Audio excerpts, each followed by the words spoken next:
Let's travel back in time. The gold ran out in Cairo before the caravan even left the city. That's not a metaphor. In the summer of 1324, a West African king walked through the streets of Cairo, handing out raw gold like it was sand. And by the time he departed weeks later, the value of gold in Egypt had crashed so hard, the economy needed 12 years to recover. This is the story of the richest human being who has ever lived, a man modern economists still can't put a number on because his wealth was, quite literally, incalculable. His name was Musa Keita, and he ruled the Mali Empire, a kingdom stretched across West Africa that most of the medieval world had never heard of. Mali sat on top of nearly half the planet's gold supply. Not a fraction of it. Half.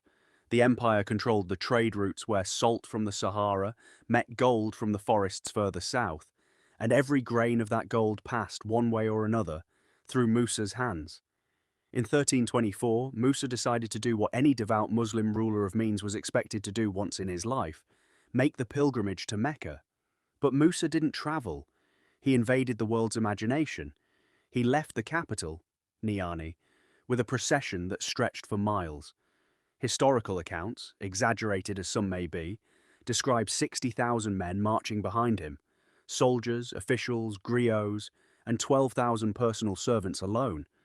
500 of those servants each carried a staff of pure gold, 4 pounds apiece, walking ahead of the king like living lampposts of wealth.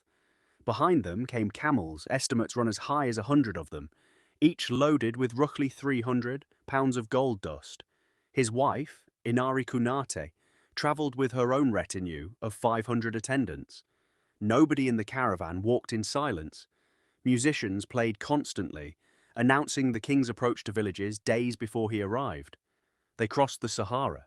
They passed through Walata, through Tuat, through cities that had never seen anything like this, and would never see anything like it again. And then, in July, they reached Cairo. Cairo was not a small town. It was one of the great cities of the medieval world, a hub of scholars, sultans, and merchants who had seen wealth before. They had not seen this.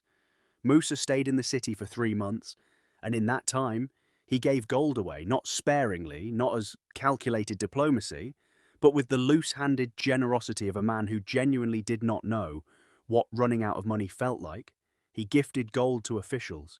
He gifted gold to the poor he passed in the street. He commissioned goods and paid whatever price was asked, without negotiating, because negotiating would have implied the price mattered to him. It didn't work out well for Cairo.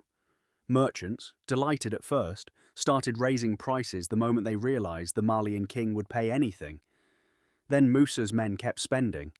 Gold flooded the market so fast it stopped being scarce, and a metal that had anchored the entire regional economy lost roughly a quarter of its value in a matter of weeks. Prices for basic goods spiked. Loans became worthless. The Egyptian economy, one of the most sophisticated financial systems of its time, buckled under a visit that was never meant to be an economic event at all. It was supposed to be a religious duty. By the time Musa left Cairo for Mecca, he'd apparently run so low on cash, an almost impossible sentence to write about this man, that on the return journey, he had to borrow money from a merchant at extortionate interest rates just to get his caravan home. Even the single richest man in recorded history hit a wall he didn't see coming. But the pilgrimage did something money alone couldn't buy. It put Mali on the map. Literally. 14 years later, Spanish cartographers drew the Catalan Atlas, one of the most important maps of the medieval world, and there, in the middle of West Africa, sat an illustration of a black king on a golden throne, holding a golden orb, a caption identifying him as the richest and noblest ruler in all the land. European and Middle Eastern powers, who'd never given West Africa a second thought, suddenly wanted to know everything about this empire and the man who ran it. Musa came home and used what remained of his fortune to build. He commissioned the Jingwareba Mosque in Timbuktu, hired the Andalusian architect Abu Ishaq es-Saheli to design it, and transformed Timbuktu from a trading outpost into a center of Islamic scholarship that would draw students and scholars for the next 2 centuries. Under Musa, Mali's borders expanded to include Timbuktu and Gao. Libraries filled the city, scholars filled the libraries. He died around 3037, and the empire he left behind eventually fractured under successors who couldn't hold what he'd built. But the story of the walk to Mecca outlived the empire itself. a king who broke an economy simply by being unable to stop giving, whose wealth was so vast that centuries later historians still argue over whether there's a number large enough to describe it.